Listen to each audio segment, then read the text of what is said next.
Makanya di tauhid itu Pak, ya, ada tauhid 4 kan. Ada tauhid zat, tauhid sifat, tauhid asma, tauhid af'al. Nah, bagaimana kita duduk di tauhid yang 4 ini? Tauhid zat. Zat itu apa sih? Diri. Zat kan diri. Itu bahasa tauhidnya zat. Nah, tapi pengertiannya zat itu ya dirinya Allah itu. Jadi jangan dibayangkan kayak zat kimia, gitu ya. Bukan.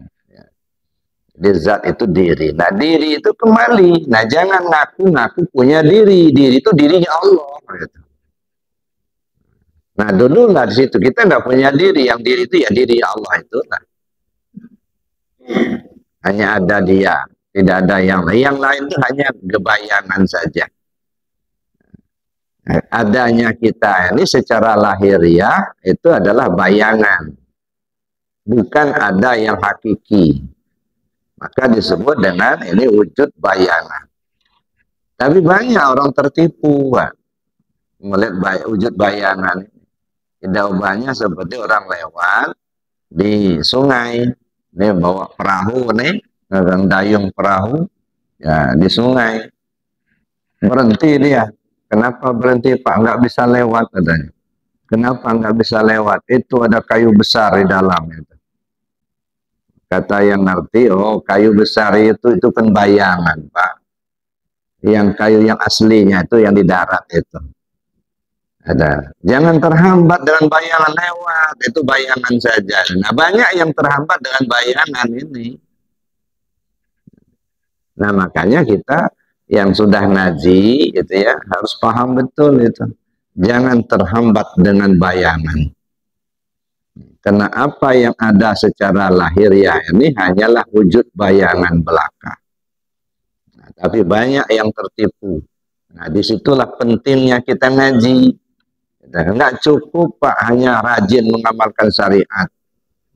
Maka saya bilang serajin-rajinnya kita mengamalkan syariat, sholat di awal waktu, pasti bacaannya, tumakninah sempurna, sudah haji, umroh tiap bulan, itu mah taat aturan. Nah, memang harus begitu kita taati aturan. Yang disuruh kita kerjakan, yang dilarang kita tinggalkan. Tapi itu kan aturan. Ya. Nah, sedangkan kita ingin mengenal yang bikin aturan itu siapa. Itulah tugas tasawuf, tugas ilmu hakikat, ma'rifat.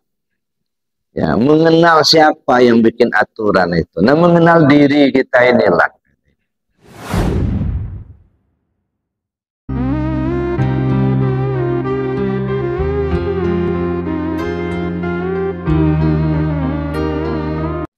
Nafsu mutmainnah, nafsu jiwa yang tenang, nafsu mutmainnah. Irji'i ila rabbiki, kembalilah kau ke Tuhanmu. Irji'i ila rabbiki radiyatan mardiyah, kembalilah kau ke Tuhanmu dengan penuh keikhlasan, keridhaan, radiyatan mardiyah, diridai dan disenangi. Fadkhuli fi ibadi, masuklah kamu ke dalam komunitas hamba-hambaku. Wadkhuli jannati, masuklah kamu ke dalam surgaku. Nah, mari kita lihat ayat ini yang sudah sering kita baca. Khitabnya kepada nafsu mutmainnah, jiwa yang tenang. Bagaimana kita ketahui nafsu kita itu kan ada 7 tingkatan. Tingkatan pertama disebut nafsu ammarah. Ini nafsu yang belum sekolah. Nafsu ammarah masih banyak kejahatannya. Masih lebih senang berbuat jahat. Lebih senang tidak zikir daripada zikir. Itu nafsu ammarah. Bahkan nafsu ammarah membawa kita untuk membenci sama zikir. Itu nafsu ammarah. Ini ibarat orang ini yang belum anaknya yang belum sekolah, belum ada pendidikan. Yang kedua nafsu lawamah. Kalau nafsu lawamah ini dia sudah mau melakukan kebaikan, mau taat, mau zikir, cuman nggak bisa bertahan. Kadang-kadang rajin, kadang-kadang malas. Kadang-kadang dia zikir, kadang-kadang enggak. Ini masih nafsu lawamah, tapi masih mendingan ya, daripada amarah jelek melulu. Nafsu lawamah ini sudah mulai ada bimbingan, sudah ada kemauan berbuat baik, tapi dia tidak bisa bertahan. Kadang-kadang rajin, kadang-kadang malas. Nah, naik kepada yang ketiga disebut mulhamah. Nah, kalau mulhamah ini nafsu yang sudah dapat bimbingan, bahkan sudah mendapat malaikat khusus yang ditugaskan Allah untuk membimbingnya. Kadang-kadang kalau mau bikin maksiat, ada saja jalan untuk tidak terjadi. Ya. Ini nafsu mulhamah yang sudah dapat bimbingan. Ada alarm, katakanlah gitu, begitu akan menyimpang, nah bunyi alarmnya. Nah jadi ada ya. Naik kepada yang keempat disebut mutmainnah. Mutmainnah ini pintu kewalian. Kalau sebahagian ulama tasawuf menamakan ini wali kecil. Ini mutmainnah, sudah ada ketenangan, atau boleh jadi disebut dengan terminal mutmainnah. Jadi yang sudah sampai ke pucuk, turun lagi ke mutmainnah. Jadi sudah ada ketenangan. Jadi menghadapi masalah tenang, nggak gelisah, nggak keluh kesah. Menghadapi kehidupan dunia tenang, tidak terlalu tamak dengan dunia, walaupun dia belum bisa meninggalkan dunia seutuhnya, karena memang masih hidup di dunia. Jadi ibarat ini terminal yang dari atas turun ke bawah, yang dari bawah naik ke atas. Nah, dari mutmainnah masuk kepada radiyah. Yang kelima, kalau radiyah ini apa yang dilakukannya, apa yang diucapkannya mendapatkan restu dari Allah. Radiyah. Maka kadang-kadang apa diomongnya terkabul gitu. Tapi tidak selalu. Radiyah. Naik lagi dengan aktivitas ibadah yang dilakukan, dengan riyadhah yang dilakukan, atau dengan zikir yang lebih intensif lagi, ilmu ketuhanannya dikaji lebih matang lagi, lebih paham lagi, lebih halus lagi. Naik lagi ke mardiyah yang keenam. Nah, kalau sudah mardiyah, ini sumber keridhaan. Nah, mardiyah ini dia bisa ya apa yang diucapkannya terbukti, ya, orang mendapatkan bimbingan dari yang bersangkutan. Nah, mungkin ada orang yang belum rajin ibadah, nah dengan nasihat dia, dengan dengan bimbingannya orang bisa menjadi rajin ibadah. Dengan aktivitas ibadah yang lebih intensif, kajian yang lebih matang, naik kepada kamaliyah. Ini yang ketujuh, yaitu nafsu kamaliyah. Nah, ketika nafsu kamaliyah ini sampai di sini yang disebut dengan insan kamil, manusia sempurna. Biasanya ya, 4 lapis dirinya sudah kembali ke Allah. ya, baik tubuhnya, hatinya, nyawanya, rahasia dirinya, sempurna kembalinya kepada Allah, nafsunya sampai kepada nafsu kamalia. Itu tingkatan-tingkatan nafsu. Nah, jadi kita ini dituntut, ya, dituntut untuk meningkatkan martabat nafsu kita itu. Makanya tugas kita yang mungkin sudah sering saya sampaikan, tugas kita di dunia ini dua. Yang pertama, tugas kita sebagai khalifah. Yang kedua, tugas kita sebagai pengemban amanah diri rahasia. Nah, penanggung jawab diri rahasia. Nah, kalau sebagai khalifah, artinya kita dituntut oleh Allah untuk menampilkan sifat-sifat Allah dalam kehidupan kita. Itu namanya kita sebagai khalifah. Allah Maha Pengasih. Nah, kita coba terapkan dalam hidup kita. Suka nolong orang, suka ngasih, nggak hitung-hitungan, nggak. Bukan karena dia ngasih, karena minta dipilih, bukan. Ya. Ngasih itu memang sudah jadi sifat dia. Ya, suka apapun yang ada padanya, yang dia bisa kasihkan, ya kasihkan.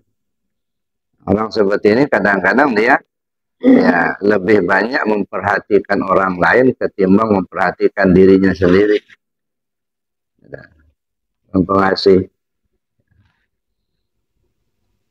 Ini namanya kita menjadi khalifah. Begitu juga tampilkan sifat kasih sayang, penyayang. Tidak ada kebencian kepada siapa saja. Entah orang itu memang benci kepada dirinya, entah memang nggak benci sama dia. Pokoknya dia naruh sayang aja. Itu makanya kita dituntut oleh Allah untuk menampilkan sifat-sifat Allah selama hidup kita.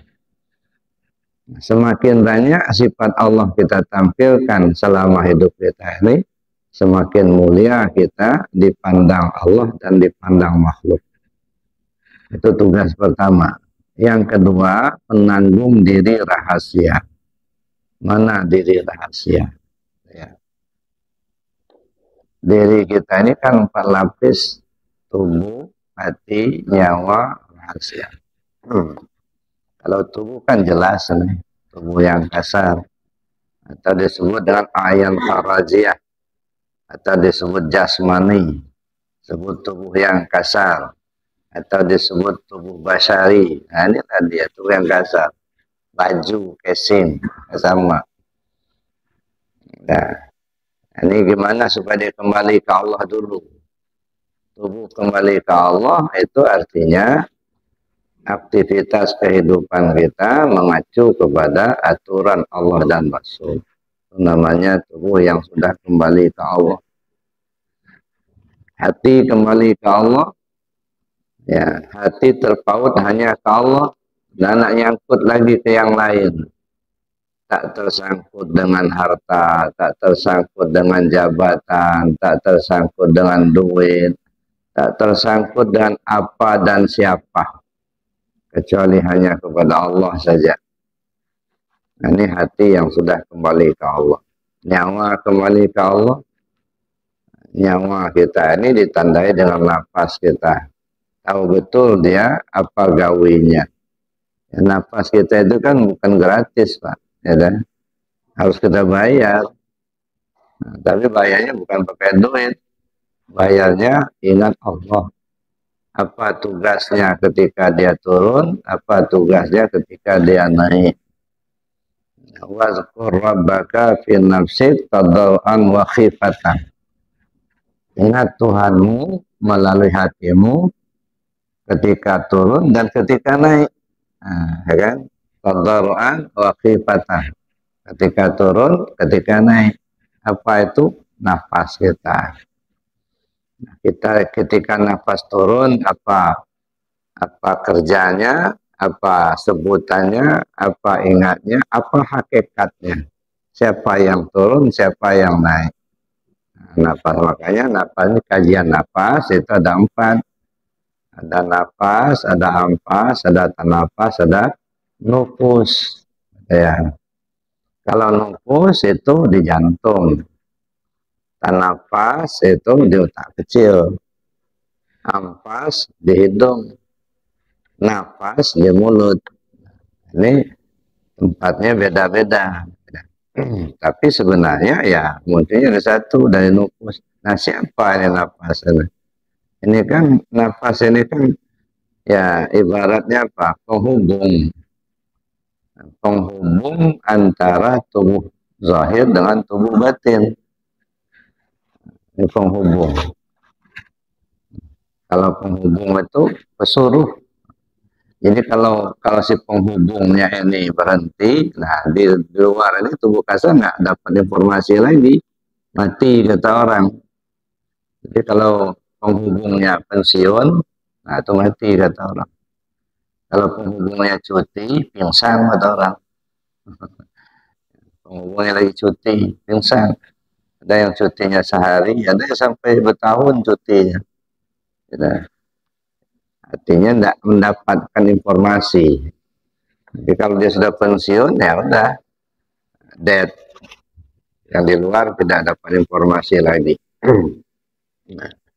Nah, kemudian ada rahasia. Nah, rahasia ini tidak berbentuk. Laisa kamisli syai'un. Dan dia tidak bertempat. Nah, tidak berbentuk, tidak bertempat, tidak di atas, tidak di bawah, tidak di kiri, tidak di kanan, tidak di muka, tidak di belakang, tidak di luar, tidak di dalam. Nah, rahasia. Tetapi rahasia ini setelah Allah tugaskan ke diri kita, dia punya diri. Namanya diri rahasia. Siapa itu? Ya ruh kita itu. Ruh kita itu disebut dirinya rahasia.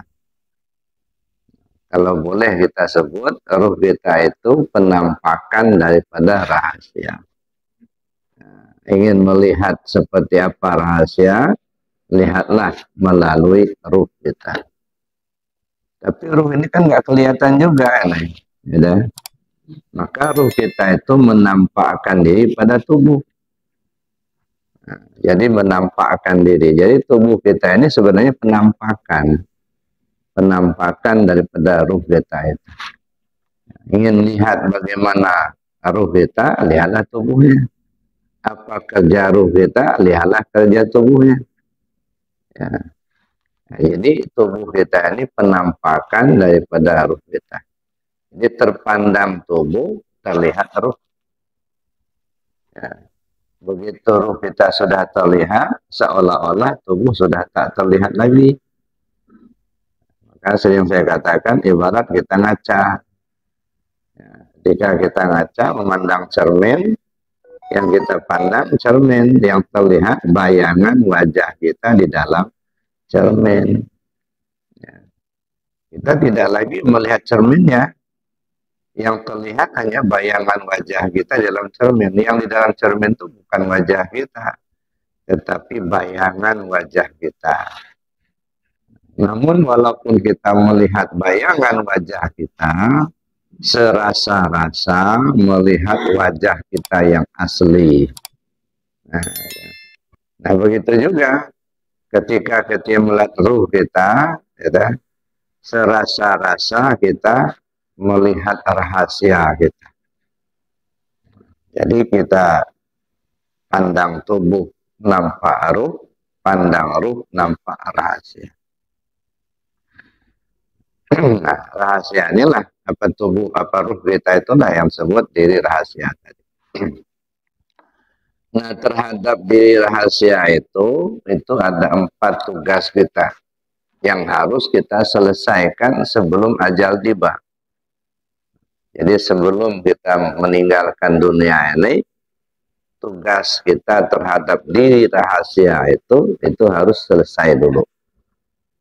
Pertama, kita kenali siapa itu diri rahasia. Jadi langkah pertama, kenali dulu. Maka saya bilang tugas manusia di dunia ini utamanya itu mengenal Allah.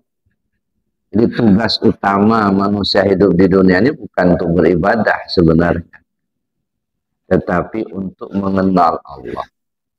Ana kan dan makhfiya fa'uhibbu an u'rafa fa khalaqtul asya liya'rifuni. Saya ini perbendaharaan yang tersembunyi. Saya suka untuk dikenali.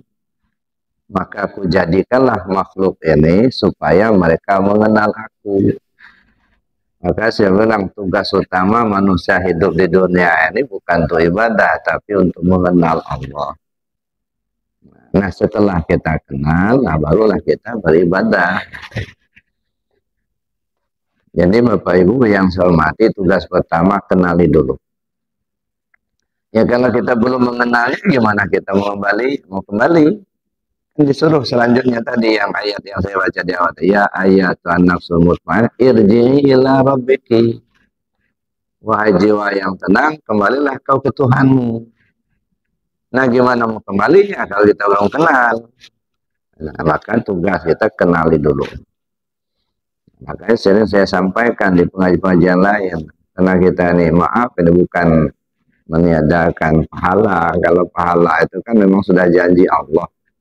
Informasi yang disampaikan Allah dan Rasul bahwa setiap aktivitas yang kita lakukan baik ataupun buruk dan sekecil apapun ada balasannya, itu informasi.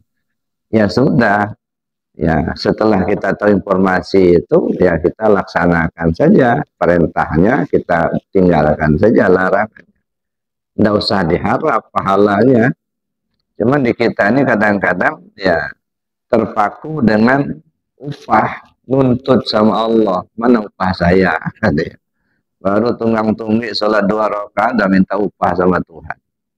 Nah kira-kira hamba Allah yang sesungguhnya atau enggak? Atau kita yang ngaku-ngaku hamba Allah tapi sebenarnya bukan. Allah tidak ngakui kita sebagai hambanya. Nah, ini repot kita. Nah, kalau betul-betul kita sudah menjadi hamba Allah yang sejati, yang sesungguhnya, tak ada hitung-hitungan itu pahala. Mau dikasih pahala Allah, nggak dikasih ya sudah. Mau masuk surga ya alhamdulillah, masuk neraka ya itu hak Allah. Jadi nggak ada hitung-hitungan ke situ lagi, gitu ya. Maka kita yang sudah lanjut usia atau udahlah, kesampingkan dulu urusan pahala-pahala itu. Ini kan kadang-kadang kita ini sibuk, kita mikiran pahala aja. Ngamal kali ini ada pahalanya, kalau ada pahala. Kalau nggak ada pahalanya, nggak mau ngamal. Jangan.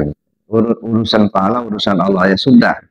Serahkan saja sama Allah. Yang penting kita laksanakan apa yang diperintahkan, kita tinggalkan apa yang dilarang. Udah itu aja. Mau dikasih pahala, alhamdulillah. Nggak dikasih pun tetap kita ibadah sama Allah. Nggak usah nuntut sama Tuhan. Jadi itu Bapak Ibu. Nah yang perlu sekarang ini gimana kita supaya bisa kenal dulu. Kenal kepada Allah itu dulu. Supaya kita bisa kembali. Makanya sering saya sampaikan, yang kembali ke Allah itu bukan mati. Sekarang inilah kembali kita ke Allah itu. Irji'i ila rabbiki. Kembalilah kau ke Tuhanmu sekarang. Nah, sesudah kita mengenalnya, tugas kita yang kedua menjaganya. Jaga, jangan sampai terkotori. Bagaimana turunnya, begitu pula pulangnya. Nah, tugas kita menjaganya. Dan yang ketiga, memujinya. Pujilah dia. Dan yang keempat, mengembalikannya. Jadi 4 tugas kita.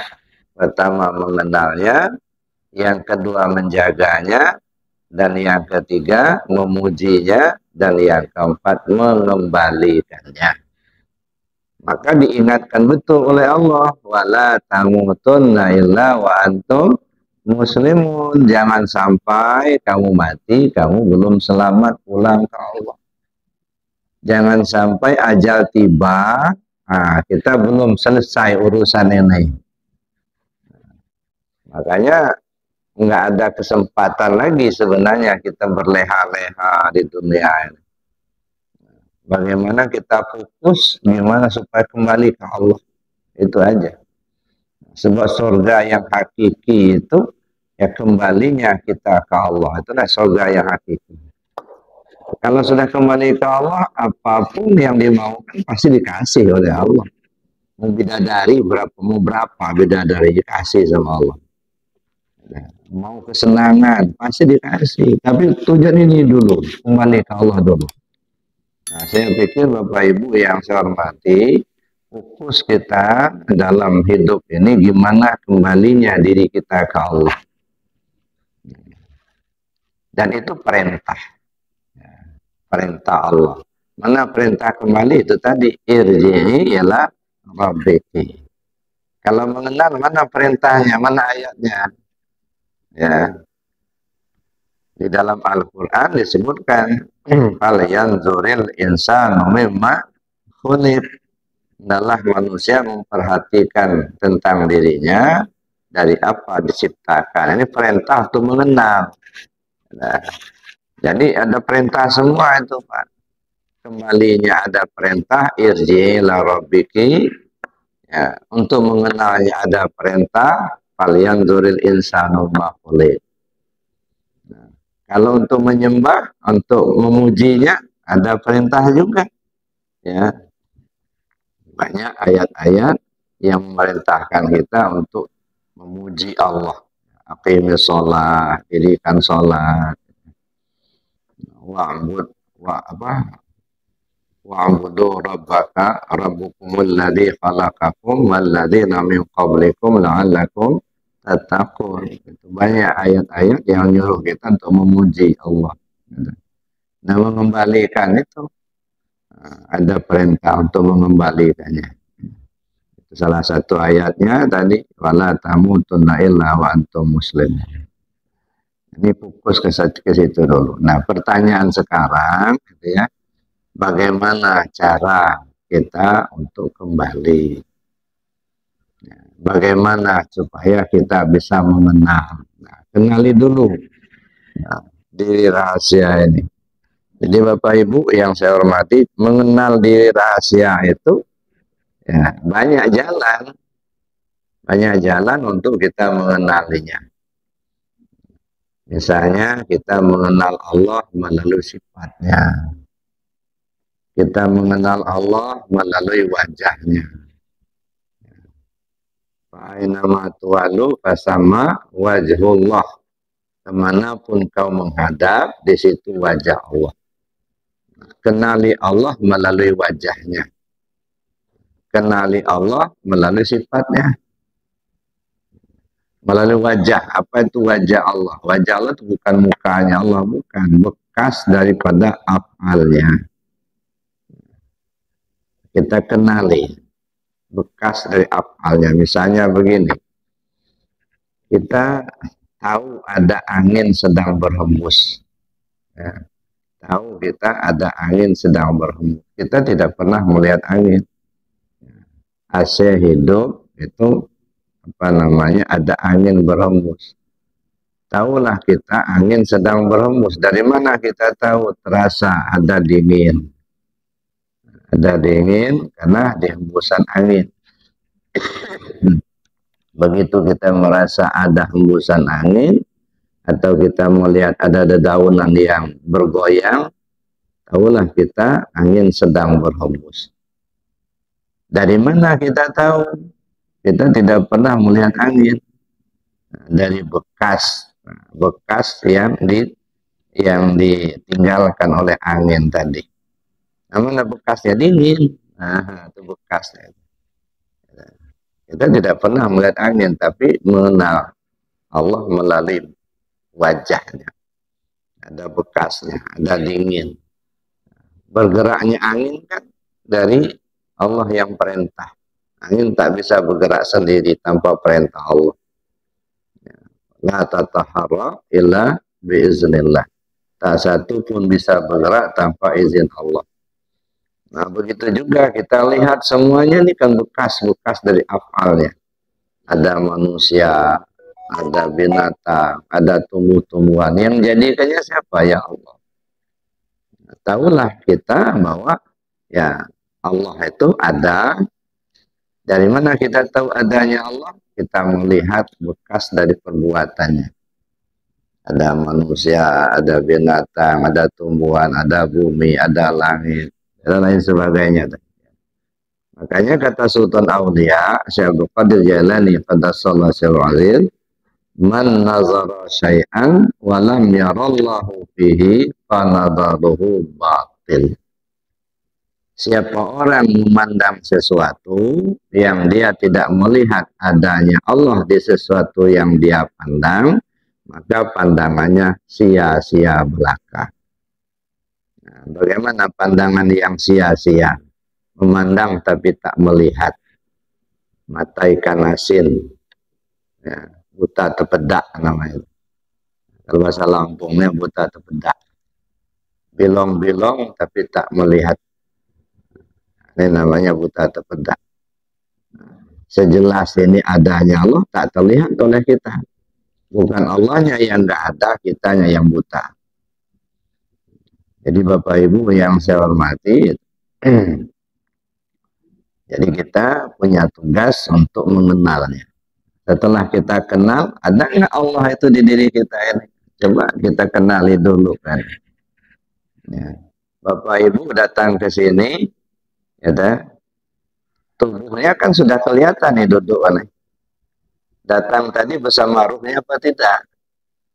Ya bersama ruh. Nggak bakal datang tubuh kalau nggak ada ruh. Berarti tubuh datang bersama ruh. Ruh itu yang menghidupkannya siapa? Allah. Hidup dia pakai hayat Allah. Allah yang menghidupkan. Nah berarti bersama Allah itu. Kalau nggak bersama Allah nggak bakal hidup. Nah, jadi hayat itu kan hidup. Dengan adanya hayat, maka timbullah sifat-sifat yang lain. Ada kodrat, ada iradat, ada ilmu, ada sama, ada basar, ada kalam. Muncul kan kenapa? Ada hayat. Bisa bergerak, bisa melihat, bisa mendengar. Kan gitu. Nah hayat itu siapa itu? Ya Allah itulah. Yang punya hayat itu kan Allah. Makanya nafsu, ya ruh itulah. Ruh itu ketika dia menghidupkan nyawa namanya. Ya, ketika dia membedakan mana yang benar, mana yang salah, mana hak, mana batil, akal namanya. Ya ruh itulah. Ketika dia bisa memahami, hati namanya. Nah, ketika dia melihat, basar namanya. Ketika dia mendengar, sama namanya. Ya ruh itulah. Lain posisinya, lain namanya. Jadi yang punya peran utama itu ya yang punya kuasa utama itu ruh kita itu. Dengan adanya ruh, ya maka mata melihat, telinga mendengar, badan kita bisa bergerak, mulut bisa bicara. Coba kalau nggak ada ruhnya lagi, ya, udah jadi patung itulah. Ada mata tak melihat, ada telinga tak mendengar, ada mulut tak bicara, ada kaki tak berjalan. Itu kenapa? Karena nggak ada ruhnya. Jadi sebenarnya yang hidup itu mana? Ruh itu yang hidup. Itulah yang hayat. Yang hidup, yang hayat itu. Ruh kita. Nah sekarang pertanyaannya, ruh itu siapa? Fanafaktu fihi min ruhi. Ketika aku telah sempurnakan ciptaanku, kata Allah, aku tiupkan ruhku. Ruh siapa itu? Ruhnya Allah. Kita nggak punya ruh, nggak. Dan kita aja yang ngaku-ngaku punya ruh. Coba kita teliti, kita telusuri. Kalau benar kita punya ruh, dari mana kita dapat? Kita nggak pernah bikin, beli, nggak pernah. Ternyata ruh itu bukan punya kita, ruhnya Allah. Dan Allah yang tiupkan ruh kita itu. Ruhnya Allah. Nah, jadi kalau disebutkan fanafaktu fihi min ruhi, aku tiupkan ruhku, jangan dibayangkan kayak kita nyubalon. gitu kan? Itu kan bahasa yang bisa dipahami bahwa itu datangnya dari Allah. Gitu. Nah, kalau datangnya dari Allah, sebenarnya yang datangnya bagaimana cara datangnya? Gitu. Nah, bisa saja dengan istilah tajalli, menampakkan diri. Makanya disebut dalam hadis al-mu'min miratul mu'min. Si al-mu'min itu cerminan daripada si al-mu'min. Artinya apa? Al-mu'min pertama itu ruh kita. Al-mu'min kedua itu nama Allah. Jadi ruh kita itu cerminan dari Allah. Itu bahasa juga.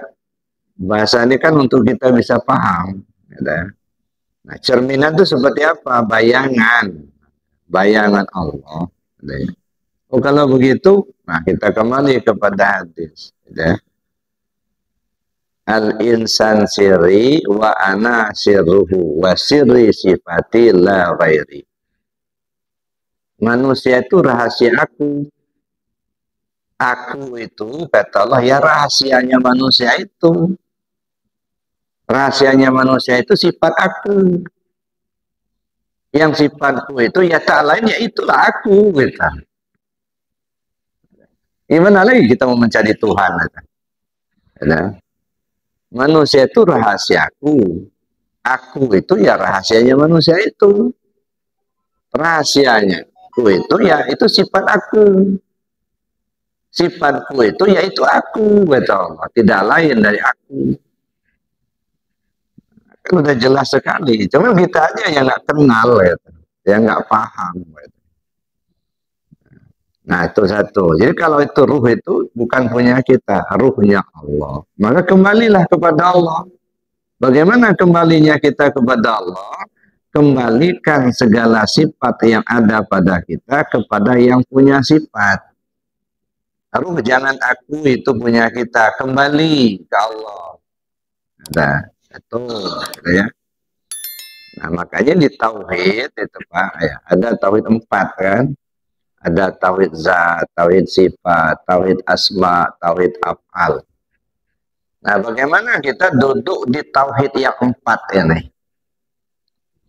Tauhid zat. Zat itu apa sih? Diri. Zat kan diri. Itu bahasa tauhidnya zat. Nah, tapi pengertiannya zat itu ya dirinya Allah itu. Gitu. Jadi jangan dibayangkan kayak zat kimia. Gitu ya. Jadi zat itu diri. Nah, diri itu kembali. Nah, jangan ngaku-ngaku punya diri. Diri itu dirinya Allah. Gitu. Nah, dulu lah di situ kita nggak punya diri. Yang diri itu ya diri Allah itu lah. Hanya ada dia. Tidak ada yang lain. Yang lain itu hanya kebayangan saja. Nah, adanya kita ini secara lahiriah itu adalah bayangan. Bukan ada yang hakiki. Maka disebut dengan ini wujud bayangan. Tapi banyak orang tertipu Pak, melihat wujud bayangan. Tidak banyak seperti orang lewat di sungai, nih bawa perahu nih, orang dayung perahu, ya di sungai. Berhenti dia. Kenapa berhenti Pak? Nggak bisa lewat katanya. Kenapa nggak bisa lewat? Itu ada kayu besar di dalam. Itu. Kata yang ngerti, oh kayu besar itu kan bayangan Pak. Yang kayu yang aslinya itu yang di darat itu. Ada. Jangan terhambat dengan bayangan lewat. Itu bayangan saja. Nah banyak yang terhambat dengan bayangan ini. Nah makanya kita yang sudah ngaji gitu ya harus paham betul itu. Jangan terhambat dengan bayangan. Karena apa yang ada secara lahiriah ini hanyalah wujud bayangan belaka.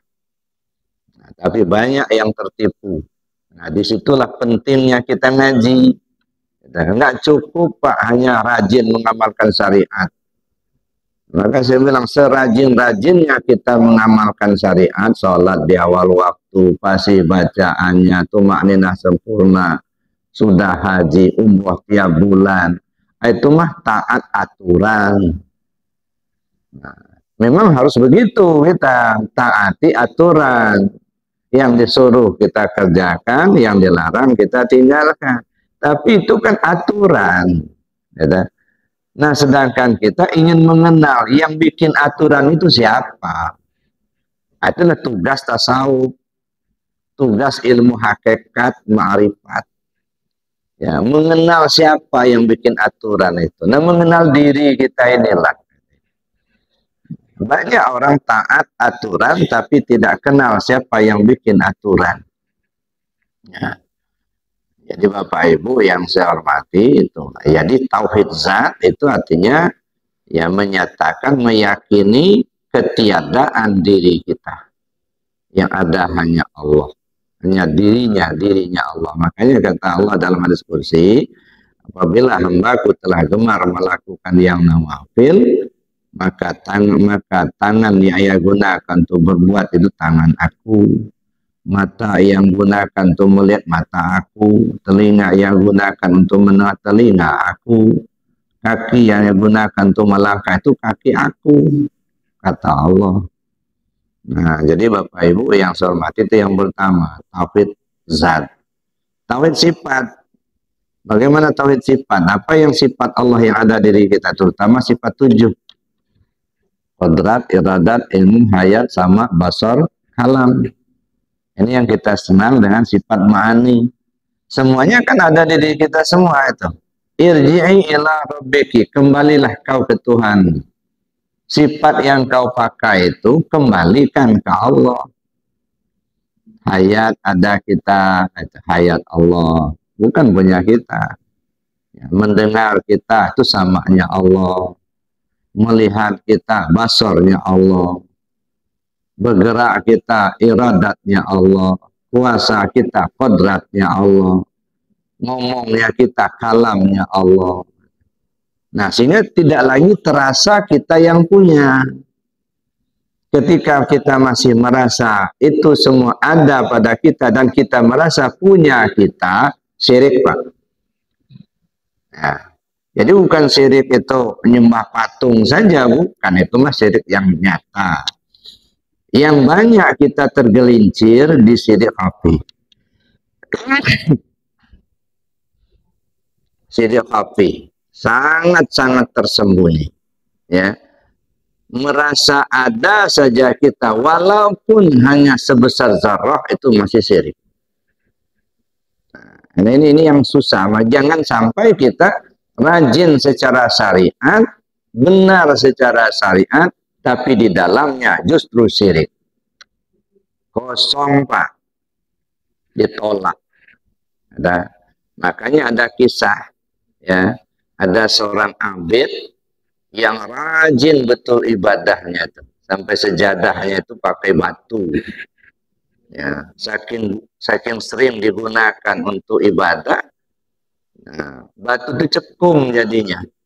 Tentang dahinya sudah cekung batunya, tentang lututnya sudah cekung, tentang tangannya ini sudah cekung, karena saking rajinnya dia ibadah. Nah, begitu malaikat maut datang, nah, dia minta, coba tanyakan ke Allah dulu, saya kalau mati, surga tingkat berapa tempat saya? Nah, merasa sudah banyak ibadah, kayaknya sudah masuk surga bulat-bulat. Langsung dijawab oleh Allah, kalau kau sudah mati, tempat kamu neraka tingkat 7. Begitu rajin dia ibadah, malah neraka tingkat 7, protes. Kenapa tempat saya neraka tingkat 7? Kamu gak kenal aku enggak? Ya, nah, yang kamu mau kan surga. Surga itu makhluk aku. Ya, nah, kamu nggak kenal aku. Nah, itu artinya rajin secara syariat, tetapi di dalamnya syirik, ditolak. Nah, maka saya katakan tadi, kewajiban pertama kenali dulu. Ya, nah, bagaimana dengan nasuha? Ya, yang dalam riwayatnya itu sudah membunuh 100 orang, tidak pernah ibadah, begitu dia akan menemui ajalnya, dia taubat kepada Allah, akhirnya taubat diterima, masuk surga. Ya. Jadi ketika orang sudah mengenal Allah dengan sungguh-sungguh, tak ada hitungan berapa banyak pahala yang kau kerjakan, yang kau dapat. Tak ada hitungan berapa banyak dosa yang kau kerjakan. Kalau Allah mengampuni, tak ada dosa. Ada. Jadi Bapak Ibu yang saya hormati, nah itu. Jadi kita perlu untuk mengembalikan. Kembali irji'i ila rabbiki, kembalikan ke Tuhan. Ya, mata yang kita gunakan untuk melihat itu basornya Allah, bukan punya kita. Cuman di kita ini ngaku-ngaku punya kita, maka seringkali susah betul kita mau duduk di tauhid itu. Kenapa? Karena kita masih merasa ada. Ya, sering kita berpikir, ya bagaimana orang yang berbuat jahat seperti maling, judi, gitu ya. Apa Allah juga yang menggerakkannya? Ya. Kenapa terjadi kebingungan, kebimbangan? Karena kita masih merasa ada, kita berpikir. Nah sekarang coba hilangkan pikir. Siapa yang menggerakkan pikiran kita itu? Siapa yang membuat kita bisa melihat? Adakah yang lain dari Allah yang bisa menggerakkan makhluk ini? Nggak ada. Nah, cobalah misalnya Bapak Ibu diri kita sendiri. Bisa bergerak nggak kalau nggak ada ruhnya? Enggak kan? Berarti kan ruh itulah yang menggerakkan. Nah, kenapa terjadi kebingungan kita? Kebimbangan karena kita masih merasa ada itu tadi. Ya, kita masih berpikir, kita masih ini. Makanya kalau sudah dikembalikan semuanya, tak ada lagi kebimbangan. Ya. Bahkan merasakan ketiadanya diri kita. Bagaimana kita akan membedakan benar atau salah? Memang kita sendiri tidak punya pikiran itu. Allah yang mengatur. Ya. Kalau sudah dikembalikan semuanya, terjadi kebimbangan, terjadi keraguan, karena itu dua hal yang masih belum ketemu. Di satu sisi kita meyakini adanya Allah, di sisi lain kita merasakan adanya diri kita. Nah, sehingga paralel. Makanya kata Allah, wahai hambaku, kamu punya kemauan, aku pun punya kemauan. Kau punya kehendak, aku punya kehendak. Kalau kau paksakan kehendakmu, aku akan persulit apa yang kau kehendaki. Ya, nggak ketemu-ketemu, Pak. Tapi kalau kau menyerahkan kehendakmu kepadaku, aku akan mudahkan apa yang kau inginkan. Nah, jadi, ya Bapak Ibu yang saya hormati, kalau kita menginginkan sesuatu, ya kalau sudah Allah yang menginginkan, tidak ada yang mustahil. Kalau Allah yang sudah menginginkan. Tapi kalau kita yang punya keinginan itu ya susah banget. Nggak ketemu-ketemu. Nah maka tugas kita bagaimana mengembalikan itu. Irji'i ila rabbiki. Kembalilah kau ke Tuhan. Nah setelah kita kembali, fadkhuli fi ibadi. Nah sekarang kamu bergabunglah dengan komunitas hamba-hambaku, kata Allah. Ya, bergabung sama orang-orang yang memang satu arah, Pak. Jangan bergabung dengan orang-orang yang memang tidak searah. Nah, bergabung dengan orang yang betul-betul ikhlas, bergabung dengan orang yang taat ibadah. Ini enggak, kita rajin ibadah, tapi gabungnya kepada orang pejudi. Nggak ada gunanya ilmu kita. Makanya kata Luqman kepada anaknya, nak, ya, bermajlislah kepada orang yang hatinya selalu ingat ke Allah. Kalau kau punya ilmu, ilmumu itu akan sangat bermanfaat buat mereka. Tapi kalau kau tak punya ilmu, engkau bisa belajar dengan mereka. Sehingga kau juga menjadi ingat ke Allah. Sehingga kau juga dekat dengan Allah. Jangan duduk bermajlis dengan orang yang hatinya tak ingat Allah. Duduk bermajlis yang hatinya mati. Tidak ingat kepada Allah. Kalaupun kau punya ilmu, ilmu itu tidak ada gunanya buat mereka. Tapi kalau kau tak punya ilmu, kau akan terseret dengan kejahatan mereka. Nah, makanya fadkhuli fi ibadina, bergabung. kepada orang-orang yang memang diakui oleh Allah sebagai hambanya. Para aulia, para suhada, para solehin. Gitu. Nah, kita gabunglah dengan mereka. Satu, biasanya ya, kalau memang satu arah, walaupun belum kenal, cobalah kita perhatikan. Ya, satu arah. Ruh kita tuh satu arah. Ya, nah, ketemu di mobil, baru pertama kali ketemu, bincang-bincang, sudah akrab, kayak sudah bersaudara. Itu kenapa? Karena satu arah. Tapi kalau tidak satu arah, tiap pagi ketemu salaman, tapi kayak air sama minyak. Nggak nyambung ke dalamnya itu. Salaman-salaman tangannya, tapi di hati itu mendongkol, nggak nyambung.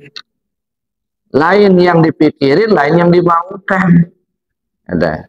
Nah ini karena nggak searah. Nah maka setelah searah, setelah bergabung itu wadahuli jannati, masuklah ke surgaku, ketenangan timbul Pak. Cobalah rasakan sendiri. Ketika kita bersama-sama dalam komunitas, hamba-hamba Allah tadi sama-sama duduk di masjid, sama-sama zikir, sama-sama sholat, dengan tenang. Nggak ada kegelisahan. Surga itu kan ketenangan, kebahagiaan. Ini saja kita rasakan. Nah, satu komunitas, kan? Kita nggak kenal siapa yang ngasih kue, dapat makan kue, kan? Kan? Nah, itu satu kenikmatan, gitu. Yang tadinya jarang ketemu, kita alhamdulillah bisa ketemu salaman, bisa bincang-bincang. Ada kesulitan, misalnya kawan bisa bantu. Waduh, udah dalam surga lah itu. Ya, makanya kata Allah tuh masuklah ke surgaku, nikmatilah ketenangan itu, gitu. Maka jangan kita bayangkan nanti di akhirat, sekarang ini kita rasakan. Nah, sekarang hati kita, ruh kita kembalikan ke Allah. Nah, sudah itu bergabunglah kita dengan orang-orang yang memang searah, gitu. Jangan bergabung dengan orang yang tak searah. Ya, nah. Makanya saya bilang sama jamaah di Arafah itu, Bapak Ibu, kalau Bapak sudah belajar zikir, sudah ngaji tasawuf, tolong diajak istrinya. Sebaliknya juga begitu. Kalau istrinya sudah belajar zikir, ngamalkan zikir, sudah belajar tasawuf, ajak suaminya. Kenapa? Supaya sejalan dari dunia ini, Pak. Kalau sudah satu jalur dari dunia, insya Allah ketemu nanti di sana. Tapi kalau dari dunia ini sudah beda jalur, yang satu ke kanan, satu ke kiri, di sana nggak ketemu nanti. Yang satu rajin ibadah, yang satu rajin judi. Ya sudah, beda kampung. Ya, masih mendingan kalau beda kamar. Udah beda kampung ya susah kita. Di sana cuma ada dua kampung. Kampung surga sama kampung neraka, itu aja. Ya, maka harus kita lihat aja siapa temannya nanti di akhirat, perhatikan siapa temannya di dunia sekarang. Kalau dia berteman dengan orang yang rajin ibadah, taat kepada Allah, insya Allah nanti ketemu temannya di surga. Saling bertanya, mana si Anu kok belum datang? Ini kayaknya kita makan kue ini kayak di Nur Iman dulu ya. Kebayang di situ. Ya. Bapak Ibu yang saya hormati, itulah Allah perintahkan irji'i ila rabbiki, kemudian fadkhuli fi ibadi wadkhuli jannati. Alhamdulillah. Jadi masuklah dalam golongan hambaku, kata Allah, dan setelah kau masuk nikmatilah kesenangan itu, ketenangan itu.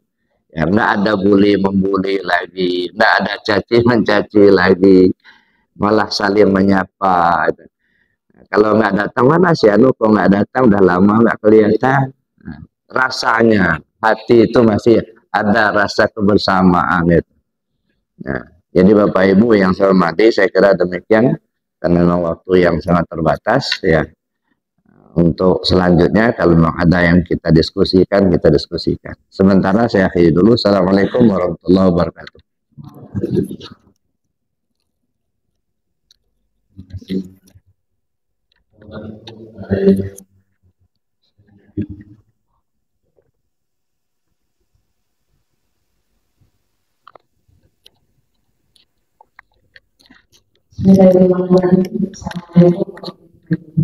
Waalaikumsalam. Ya.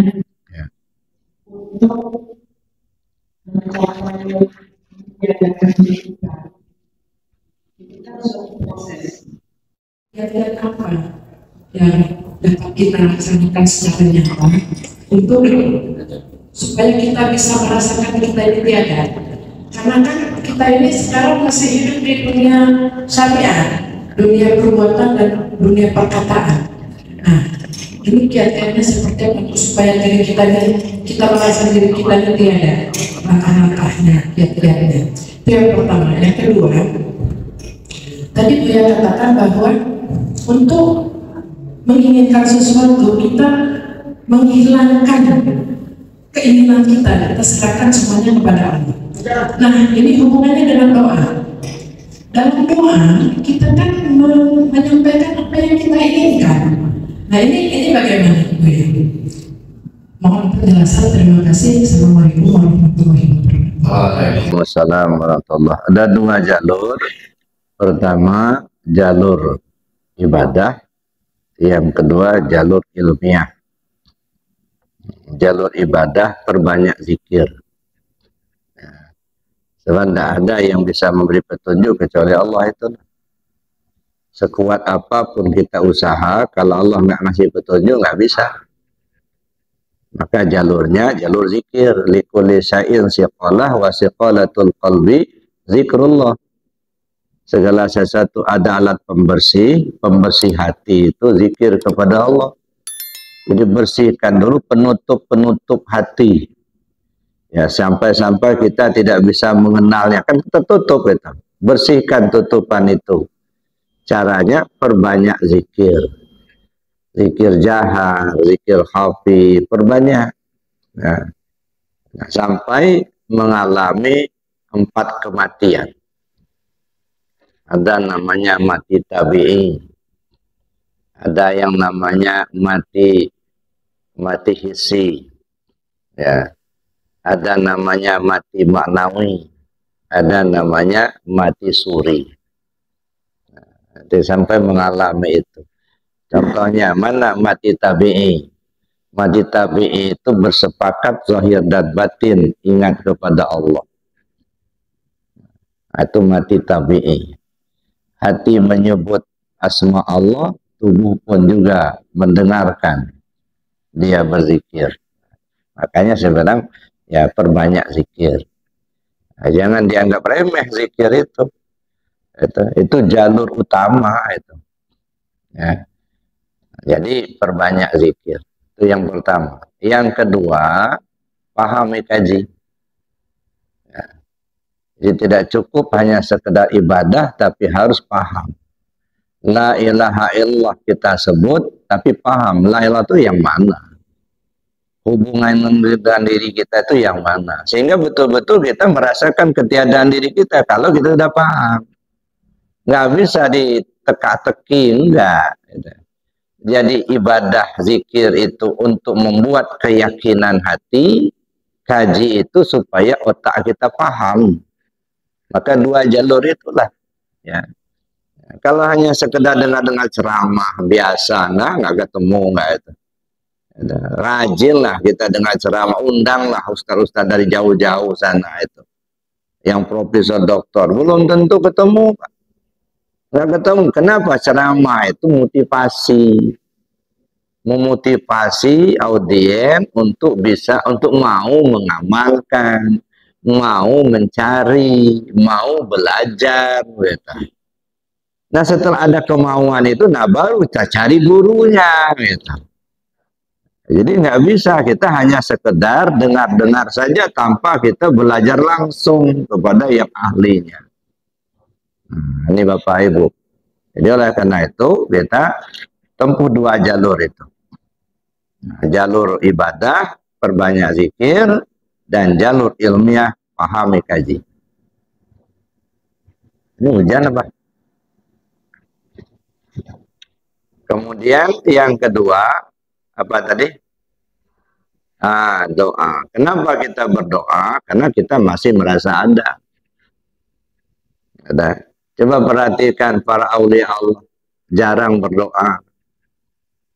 Nggak usah jauh-jauh lah, bacalah khataman.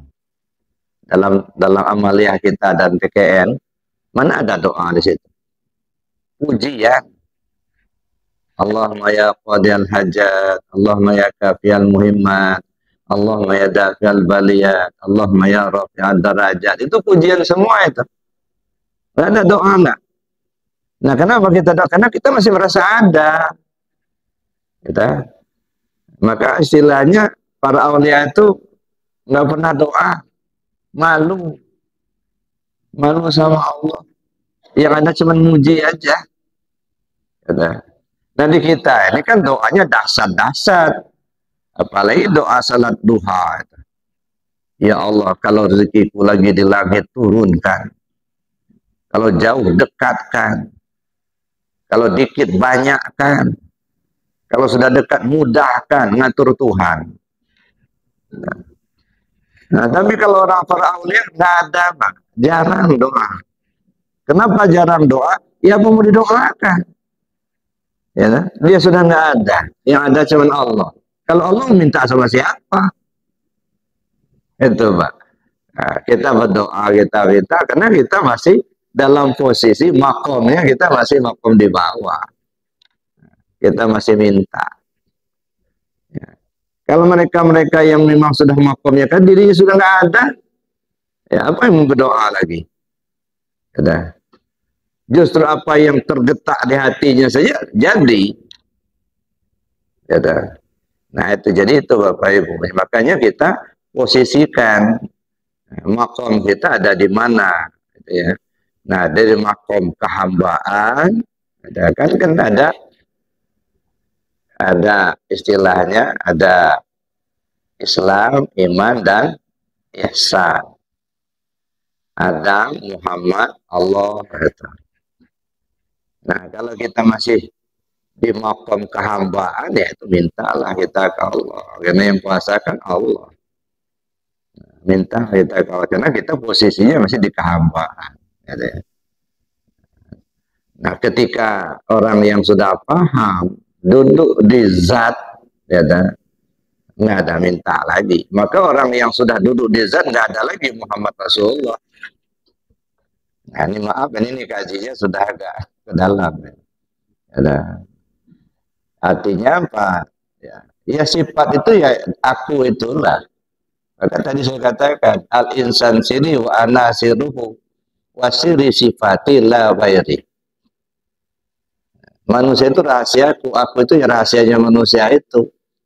Rahasiaku itu yaitu sifat aku, sifatku yaitu aku. Nah, di situ jadi kita ya menempatkan diri kita di posisi mana. Ketika kita berada pada posisi kehambaan, ya itu mintalah, kita butuh kok. Kita minta sehat, kita minta supaya diberi rezeki, gitu ya. Nah, tapi mereka-mereka yang sudah makomnya sampai di situ, dia nggak minta. Apa yang dikasih, itu yang diterima. Karena dia tahu betul Allah itu maha tahu kok. Gitu ya. Saya kira gitu ya. Jadi artinya ya makanya kita terus belajar, terus kita beramal gitu ya. Supaya tahu betul kita itu di makom mana kita berada. Ada orang duduk di makom syariat, nah itu yang banyak minta itu. Ya, minta pahala, minta surga, minta bidadari, ya, banyak minta itu. Makom syariat. Ada orang duduk di makom tarekat, ada duduk di makom hakikat, ada yang sampai ke makom ma'rifat, gitu ya. Nah, yang cengeng itu apa? Yang minta-minta terus itu yang duduk di makom syariat itulah. Kalau nggak ada pahalanya nggak mau beramal. Kalau beramal tanya dulu ada pahalanya nggak ada. Ada. Kalau minta dasar-dasar itu mintanya. Kalau dia terkabul sekarang juga. Gitu. Doa kita itu, Bapak Ibu, ada kemungkinan dikabulkan langsung oleh Allah. Kalau dikabulkan langsung oleh Allah, kita diuji bersyukur, tidak. Ya dah. Kalau tidak bersyukur, nanti dicabut nanti. La in syakartum la azidannakum wa la in kafartum inna adzabi lasyadid. Kita minta langsung dikabulkan. Bagaimana kau bersikap? Bersyukur tidak? Kalau tak bersyukur, awas nanti dicabut. Nah kalau dicabut Pak, ibarat besi, ini besi karatan. Karena nggak bersyukur tadi. Ketika kita buang karatannya, itu bukan karatan saja yang terbuang, besinya berlubang Pak. Yang halal itu dicabut lagi. Makanya ludes dimakan api. Atau hanyut diterjang banjir. Bisa. Yang halal-halal itu dibawa lagi. Jadi kalau kita berdoa langsung dikabulkan oleh Allah, artinya Allah sedang menguji kita, bersyukur kau apa tidak. Itu satu. Bisa saja doa kita itu tertunda. Nggak langsung dikabul. Allah lagi menguji kesabaran kita. Sabar enggak? Percaya enggak kau sama aku? Kata Allah. Ada? Nah, Allah menguji kesabaran kita. Boleh jadi doa kita selaku orang tua terkabulnya di anak. Anak kan tertunda. Kita minta, ya Allah, berilah saya kesempatan untuk bisa menunaikan ibadah haji, ya Allah. Udah berusaha keras, enggak juga. Enggak bisa berangkat. Anak kita bekerja, mereka yang ngasih biaya. Nah, terkabul doa kita melalui anak kita. Itu namanya doa yang tertunda. Untuk apa? Allah menguji kesabaran kita. Sabar tidak. Ada yang nggak sabar, akhirnya nggak percaya sama Tuhan lagi. Nah, ada yang tak dikabulkan sama sekali. Itu menguji keimanan kita. Masih percaya kamu apa enggak? Gitu. Ya, kalau nggak dikabulkan, nah ini menguji keimanan. Ya, masih percaya enggak? Kamu udah minta tapi nggak dikabulkan Allah, masih percaya sama Allah apa enggak? Gitu. Jadi 3 macam itu, ya. Kalau dikabulkan langsung, Allah menguji kita bersyukur apa tidak. Kalau ditunda, diuji kesabaran kita. Sabar apa enggak? Kalau tidak dikabulkan, iman kita diuji, Pak. Nah, masih percaya enggak sama aku, kata Allah. Nah, jadi hati-hati kalau kita berdoa itu, ya. Makanya ada teman saya bilang sama anak saya, katanya, kalau kamu sudah sholat, duduk dulu, jangan langsung berdiri. Doa dulu, minta sama Allah. Sudah Pak, katanya, sudah doa. Mana kamu doa langsung berdiri tadi? Kan doa kan nggak perlu panjang-panjang. Emangnya apa doa kamu? Ya Allah, kau tahu apa yang ku mau. Amin. Udah. Ya nggak begitulah, kata bapaknya itu. Ada adab lah kalau berdoa tuh. Ya baca dulu hamdalah, sholawat, gitu ya. Langsung aja, ya Allah kau tahu apa yang ku mau. Amin. Jadi gitu ya. Makasih. Masih ada yang lain?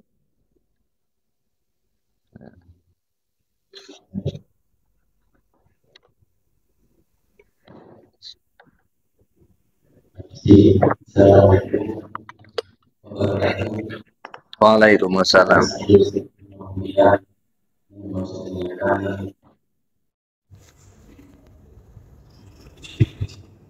Yes. Yang kedua, terus akan mengomentari pertanyaan Bunda Mesti tadi tentang sirik. Sirik itu adalah dosa yang tidak diampuni oleh Allah. Padahal pada saat orang melakukan sirik, tidak ada orang lain yang dirugikan, seperti membunuh, menipu, mencuri dan sebagainya. Apakah sirik itu Allah malah akan mencemburu karena dia berdoa? Yang kedua tentang nafsu tadi, dari tingkat nafsu awalan sampai tingkat nafsu kamaliyah. Apakah sama dengan zikir juga pada nafsu kamaliyah tadi? Itu. Nah, komentar tentang doa tadi, saya pernah dengar, bukan baca, bahwa Allah itu senang kalau sering diminta.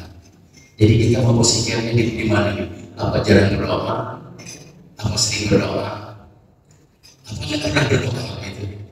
Karena dengan kalimat Allah akan sangat senang kalau sering diminta. Bahkan Allah akan malu kalau hambanya meminta pada doa saat tahajud bisa begitu. Makasih. Wassalamualaikum warahmatullahi wabarakatuh. Waalaikumsalam warahmatullahi wabarakatuh. Apa tadi pertama? Oh, syirik ya. Jadi syirik ini gini Pak, ya. Kalau perbuatan salah itu artinya ada dosa. Nah, itu diampunkan. Ya, ya Allah beri ampunan kepada siapa yang Allah kehendaki. Innallaha la yaghfiru an yushraka bihi wa yaghfiru ma duna dzalika liman yasha. Allah tidak akan mengampuni dosa orang yang mempersekutukannya, tetapi Allah akan mengampuni dosa orang yang tidak mempersekutukannya. Nah, kalau perbuatan salah itu bisa diampuni. Nah, Bapak salah berbuat misalnya, itu bisa diampuni. Tapi kalau sudah syirik Pak, itu nggak ada ampunan. Jalurnya tinggalkan syirik. Ya, kenapa? Ya karena kalau syirik itu kan masih tidak percaya sama Tuhan. Ya, masih mengaku dirinya yang kuasa juga. Ya, kalau bahasa Bapak tadi Allah cemburu ya bisa saja namanya bahasa ya. Tapi intinya kan ketauhidan itu Pak. Allah mengajarkan kepada kita jangan kamu yang ngaku-ngaku, aku itulah yang berbuat. Kok kamu yang ngaku itu? Ya, emangnya kamu berbuat dari mana kau dapat? Kau kuasa dari mana? Kau punya ilmu siapa? Nah di situ kesalahannya. Nggak punya, ngaku punya. Gitu. Maka marah Allah. Jadi oleh karena itu yang syirik itu nggak ada ampunan memang. Ya apa mau diampuni? Gitu. Jalurnya ya tinggalkan syirik. Ya duduk di tauhid. Gitu. Tapi kalau berbuat salah, misalnya lupa, apa namanya terlanjur kita berbohong, itu salah itu kan? Atau kita terlanjur kita mengambil harta orang, itu salah. Itu kesalahan itu kita sadari kesalahan itu bisa diampuni. Tapi kalau sudah syirik, nah itu mengaku diri punya kuasa, nah itu bahaya. Maka nggak ada ampunan itu, Pak. Allah marah betul itu. Punya aku, kok kamu punya kamu, motor aku, kamu jual. Kamu marah itu Pak. Tapi kalau Bapak misalnya, saya pinjamkan motor, lalu pecah ban sama Bapak, bisa saya perbaiki Pak. Ya, ini enggak, Bapak pinjam motor dari saya, ngaku punya Bapak. Akhirnya Bapak jual sama orang lain, datang ke polisi nanti. Itu bedanya Pak. Jadi syirik itu betul-betul itu dosa yang tak berampun. Ya, karena nggak ada jalur ya untuk diampuni. Jalurnya cuma nanya ninggalkan syirik gitu. Nah, kalau perbuatan salah kan sekali berbuat, udah berbuat ya sudah kan gitu. Nah diampunkan. Tapi kalau syirik terus-terusan Pak, keyakinannya nggak lepas gitu. Maka nggak ada ampunan. Orang maling kan sekali dia maling. Besok kan nggak dimaling lagi, barangnya udah diambil, bisa dimaafkan, bisa diampunkan. Tapi kalau syirik terus-terusan, apa yang mau diampuni? Maka nggak ada ampunan kalau syirik itu. Jalurnya tinggalkan syirik, kembali ke Allah. Itu makanya Allah tidak mengampuni dosa orang yang syirik, karena memang nggak ada jalur ampunan. Kalau berbuat salah kan jalurnya jalur ampunan. Itu satu. Yang kedua tadi apa tadi?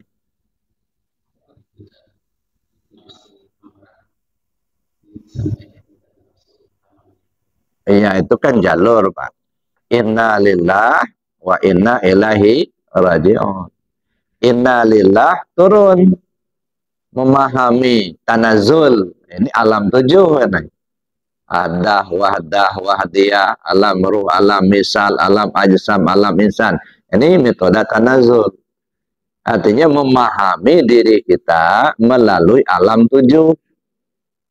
Nah, setelah kita tahu betul tentang diri kita ini ada di dunia sekarang ini, kan alam insan kan alam dunia sekarang ini, bagaimana supaya kita bisa naik lagi ke atas? Wa inna ilaihi raji'un, kembali melalui nafsu 7 tingkat. Nah, setelah kita pahami nafsu kita 7 tingkat itu, mulai dari amarah gitu ya, kemudian lawamah, mulhamah, mutmainnah, radiyah, mardiyah, kamaliyah, sampailah ke puncak. Nah, itulah dari mana kita datang, ke situlah kita pulang. Nah, jadi jalurnya itu zikir, riyadhah. Nah, jadi kalau jalurnya tanazul, jalur paham. Kalau jalurnya taraki tadi, jalurnya riyadhah. Maka perbanyak zikir, gitu ya. Zikir jahat, zikir khafi, zikir anfusia, sampai mengalami 4 kematian tadi. Ada mati tabi'i, ada mati maknawi, ada mati hisi, ada mati suri. Ada. Itu jalurnya jalur riyadhah, Pak. Jalur zikir. Maka yang anti zikir itu nggak akan ketemu, nggak itu. Ya, anti zikir, nggak mau zikir, gitu ya. Apalagi kalau sudah zikir khafi nggak ngerti pula, zikir anfusia nggak paham pula. Jangan kan ngamalkan, ngerti aja nggak akan ketemu. Ya, makanya saya sering sampaikan, jangan hanya habis umur duduk di syariat, rugi kita, Pak. Masuklah ke hakikat, baru kita ketemu. Tujuan ke sana, kita kembali ke Allah. Ini nggak kadang-kadang bersikeras saja, pokoknya nggak usah lah tasawuf hakikat. Yang penting syariat aja. Ini ngajak orang nggak benar, ada nyesatin orang. Ada. Jadi kalau syariat itu kan aturan lahir, hakikat itu mengenali Allah itu sendiri, supaya kita bisa kembali kepada tujuannya, kembali ke Allah. Maka nggak ada urusan sebenarnya pahala dosa itu. Ya, yang penting kita kembali ke Allah itu dulu. Itu jalurnya zikir, jalur ibadah. Nah, kemudian apa atas itu?